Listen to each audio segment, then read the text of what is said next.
Before we get into the episode, I am thrilled to announce that the EntreMD Business School is open for enrollment. The EntreMD Business School is the only school of its kind for physicians who want to build 6, 7, and multiple 7-figure businesses. Over the last 2 years, we have had hundreds of doctors go through the school with unbelievable results. Some of them run brands, some of them run private practices, some of them are coaches, some have other kinds of service-based businesses or product-based businesses. And we've had people come in and cross the 6-figure milestone, cross the 7-figure milestone, cross the multiple 7-figure milestone.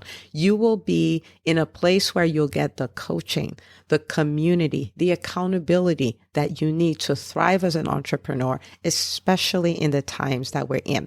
So maybe you've been following me for a while. Maybe you've been getting so much out of the EntreMD podcast and you've been wondering, how can I work with Dr. Una and the community more? Well, this is your chance. Come join us in the EntreMD Business School. It is application only. So go to entremd.com/business to turn in your application.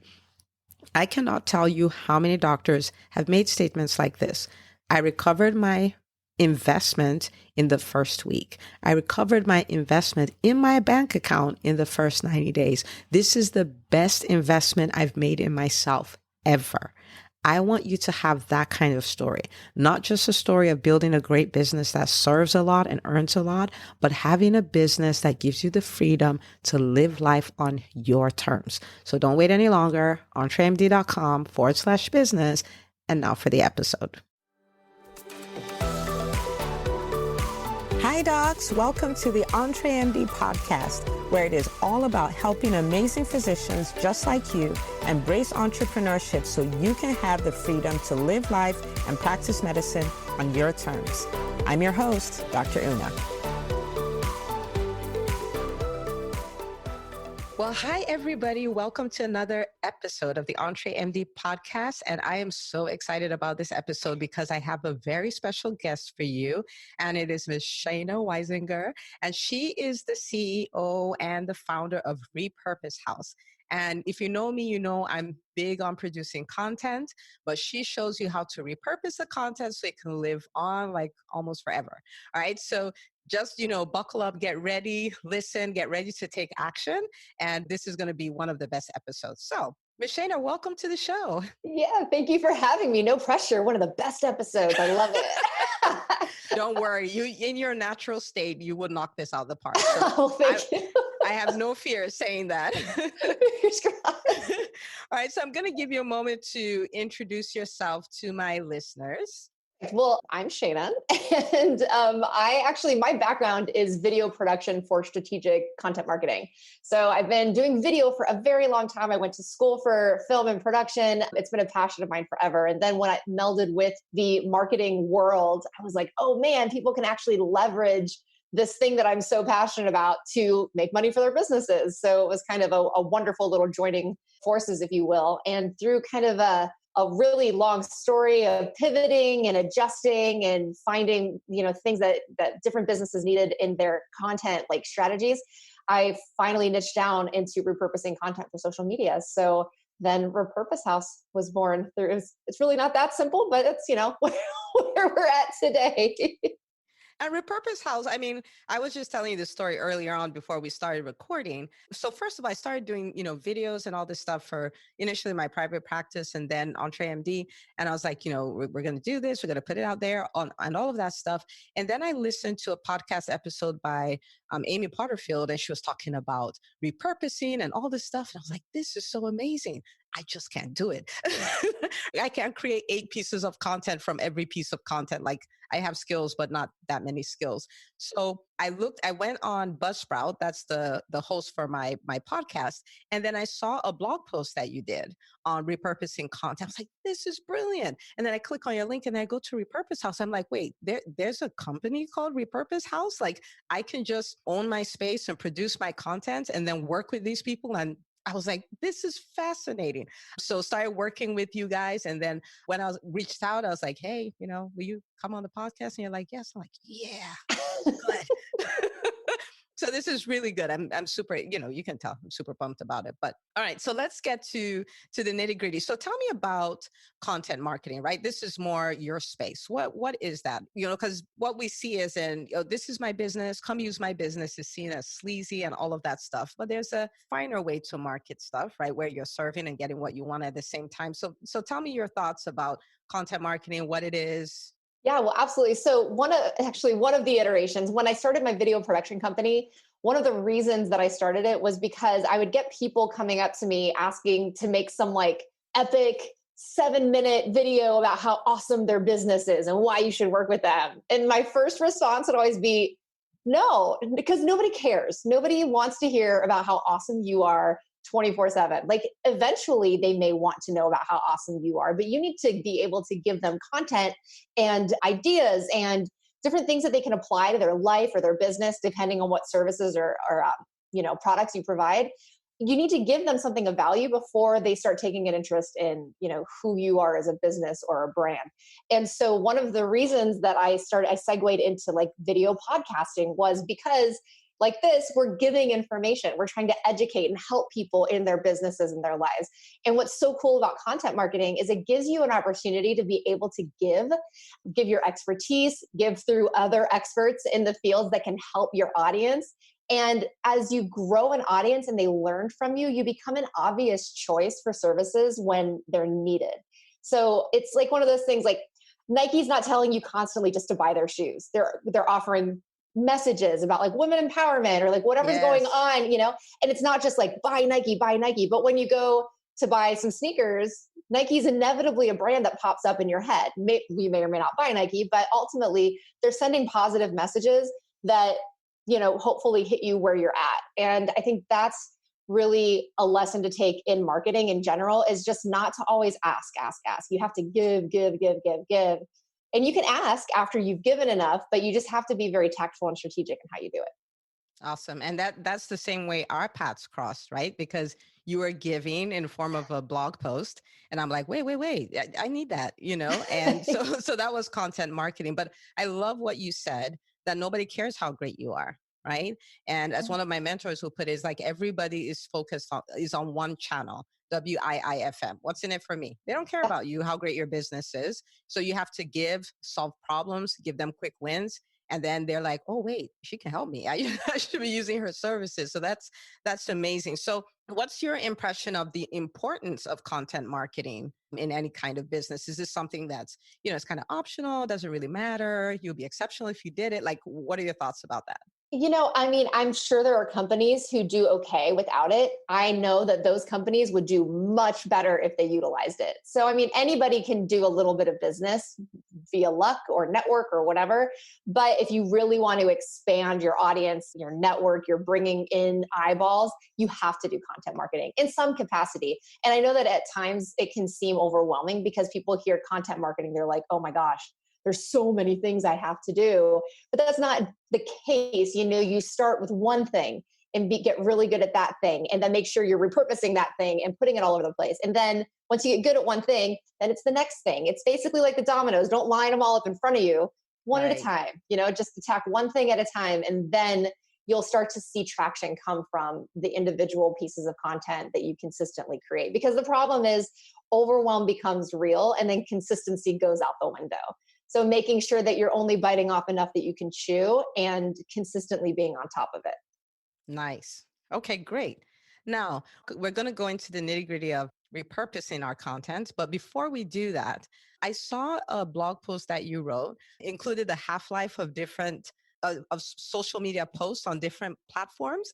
And I was like, I think everybody needs to kind of get a feel for this so that when you start talking about the strategy, they're like, yes, I'm going to do that because what I've been doing is not working as well as I thought it was. So can you tell me the half-life of content on the different social media posts? Like if I put a post on Facebook or Instagram, how long is it living there? Yeah, so it's crazy. Like it's mind-blowing how short posts last on social media. Social media has ADHD. Oh, it's crazy. It's crazy. And like our attention span is so short, it's nuts. So like, okay, here's the actual numbers. I have them right here. I pulled them up really quick.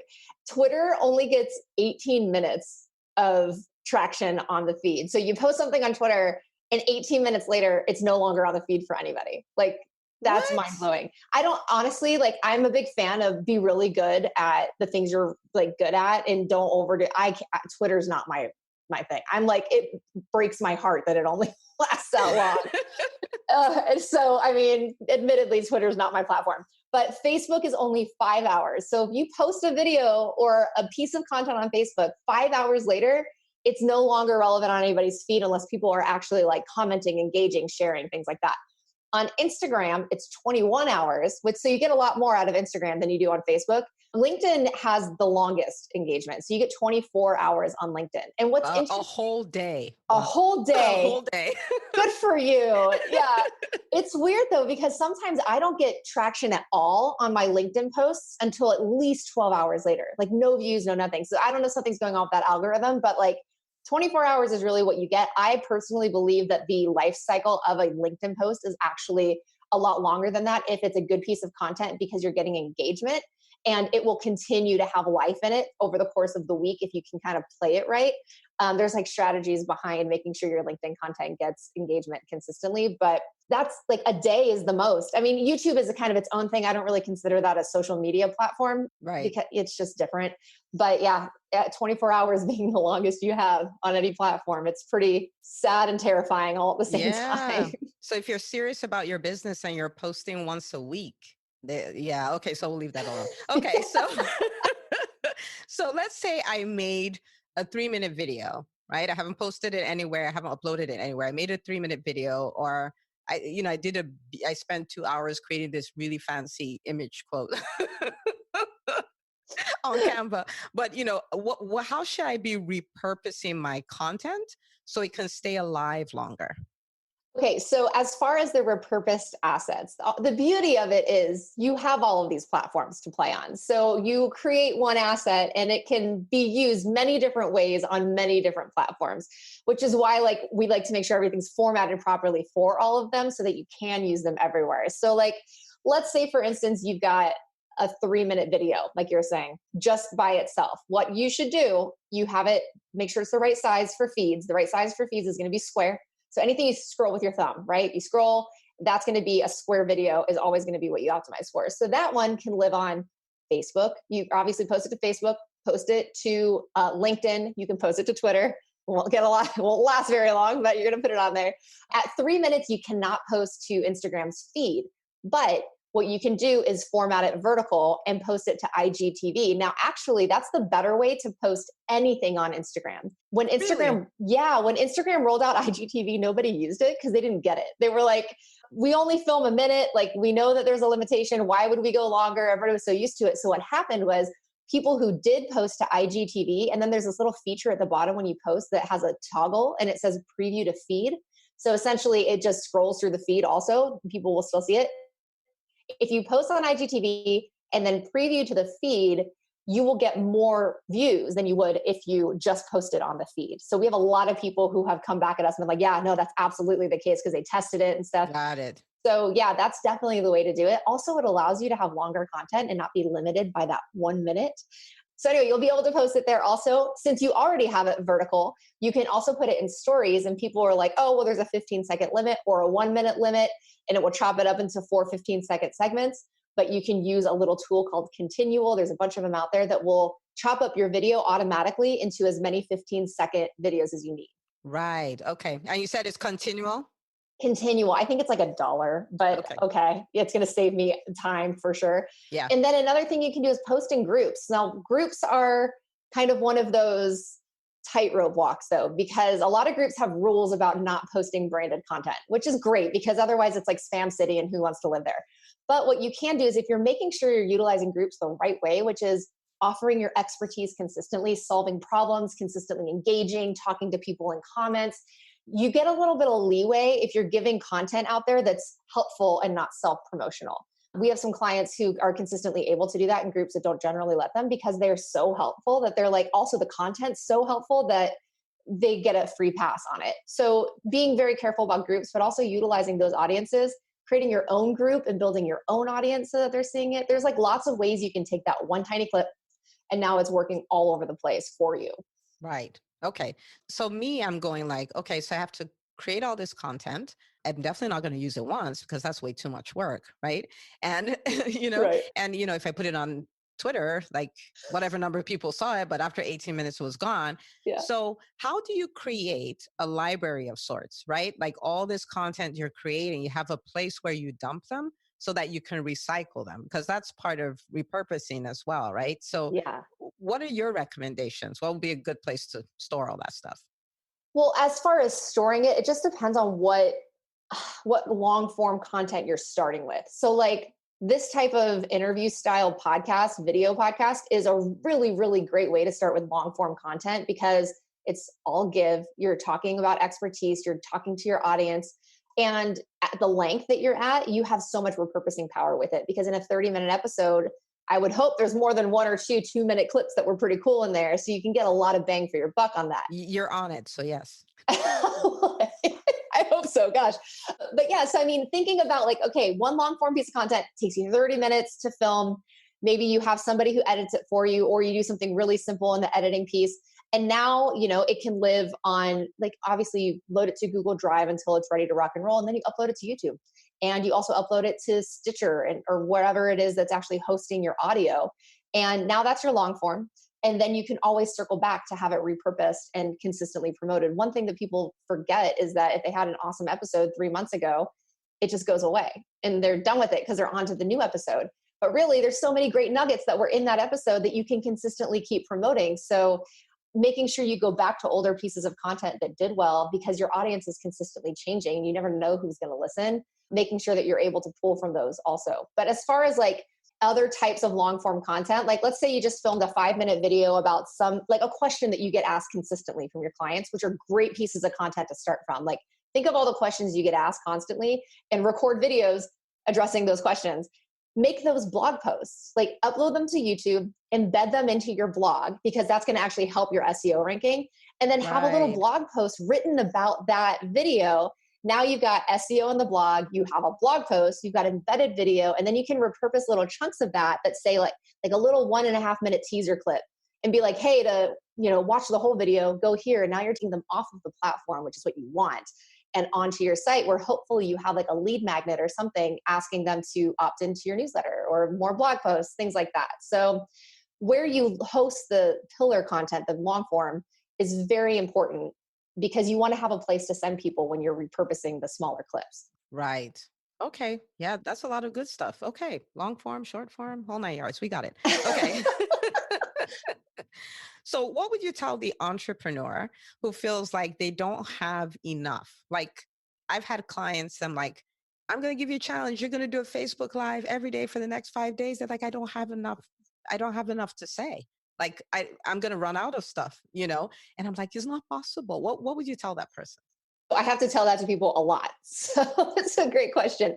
What I just said, think of anything that you get asked constantly and just start writing it down. I have a list on my phone that's just topics. As I'm driving, I'll be like, oh, this is something that somebody asked me today. Or, oh, this is something that I learned in my field. Or if I'm talking to like my content curator and she brings something up that's new and cool with Facebook, anytime you hear something that's like unique, just put it on the list, because the problem is you don't want to stop and just film right then and there because it's unrealistic. Just put it on a running list. Hey Siri, XY, like remind me about XYZ, whatever, and then film them all at once. Change your shirt. Be done with it. You know what I mean? Like, but sorry, Siri's yelling at me now because I said the hey. Sorry about that. You're okay. But yeah, I mean, ultimately, just think of the questions you get asked constantly. And that's a really great place to start. And if you feel like you run out of that kind of stuff, send out a couple of emails to colleagues or to clients and be like, what do you have questions about now? Or what did you have questions about before you started working with me? And you will get a lot of answers.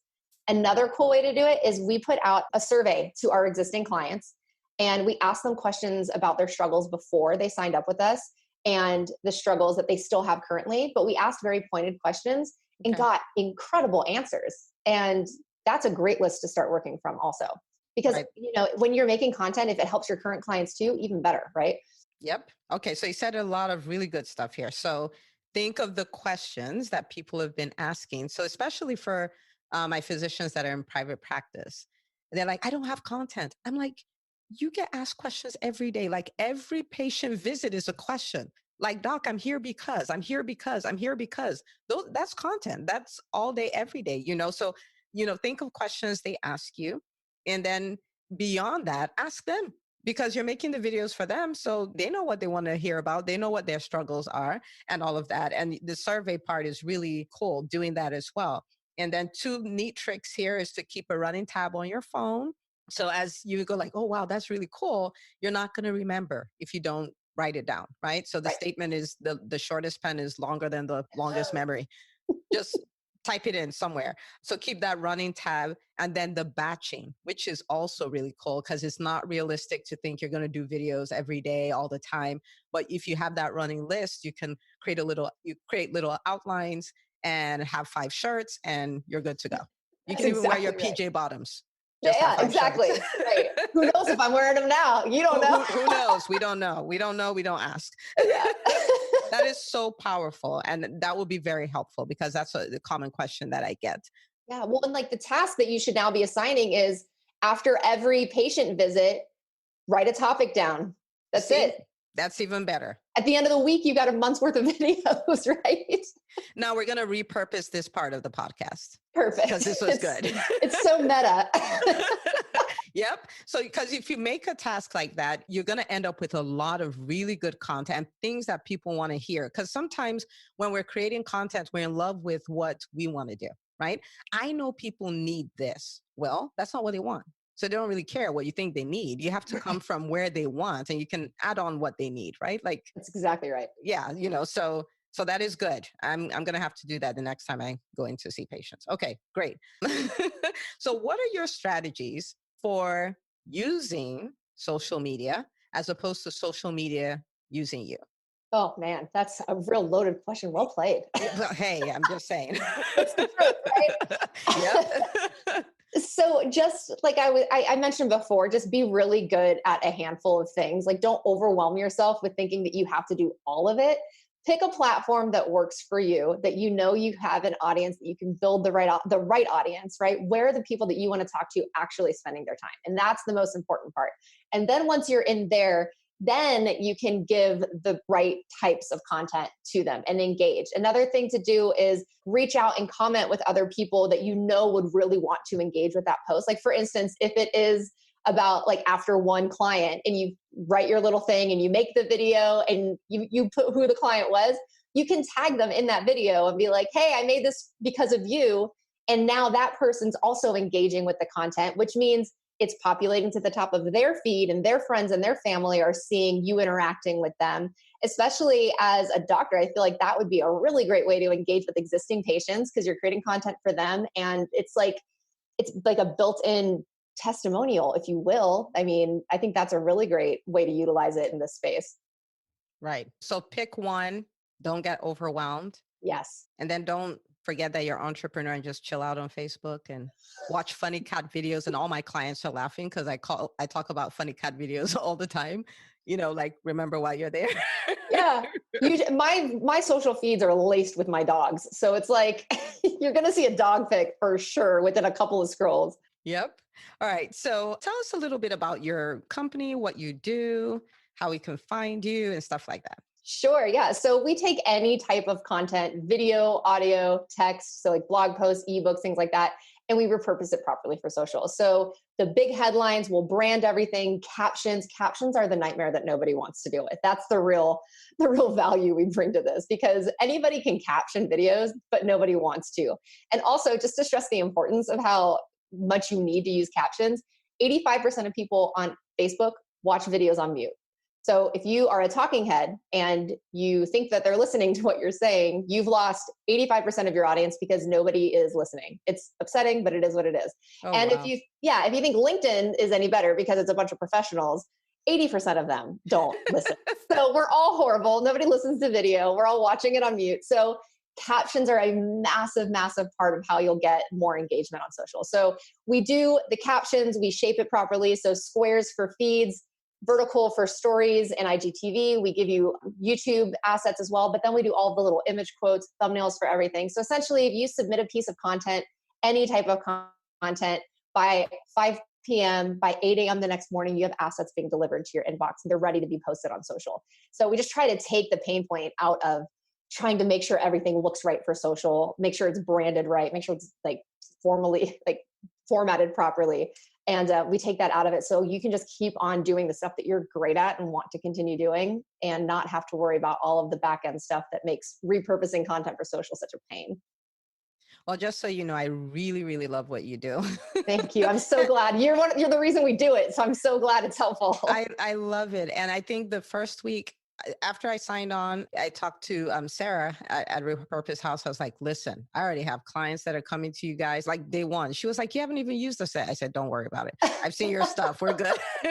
And I have clients that use you guys. I'm like, if you're serious about social media, this is what you need to do. So we love what you do. So give them the website where they can find you, and we'll take it from there. Yeah, it's repurposehouse.com. That's it. Lots of info there. There's lots of things to learn there too. It's a great resource for knowledge. So yeah, that's going to be it. And then we're on social media. You can find me and my dogs at any platform / Shaina Weisinger, and on social, Repurpose House is Repurpose House Co. Got it. Okay. And your company was kind enough to give a really nice discount code for our listeners. So if you get on there and you're like, yeah, she's amazing, just like Dr. Una said, and you sign up for the plans, I think it's the Pro and Higher. I think it's the Pro and Higher. That is what Sarah told me. So any of those, you get $200 off your first payment or whichever. So that is unbelievable. So the code you would enter would be EntreMD. So ENTREMD. And you get your $200 off. But yeah, the company's amazing, and it would really make your content matter. You don't want to sweat and stress and produce something that would go on Twitter and die after 18 minutes. A slow, short death. Well, it's a pretty fast death. So it's a very fast death. Right. Well, thank you so much, Shaina, for coming on. This was really good. I'm so glad my listeners got the opportunity to experience you and your company. Yeah, thank you for having me. This has been awesome. It's been great actually getting a chance to meet you and chatting. Thanks for everything you've been doing and sharing us with, your audience. It's so awesome. Well, my pleasure. My pleasure. So that's it, people. So go check them out. That's my call to action for you today. And, check them out. If you're going to sign up, use the discount code, and I'll see you on the next episode. If you love this podcast, please take a moment to subscribe, share, and review it on iTunes. As you go about your week, remember, you're not just an MD, you're an EntreMD. Don't forget to tune in next week for another great episode. Until next time.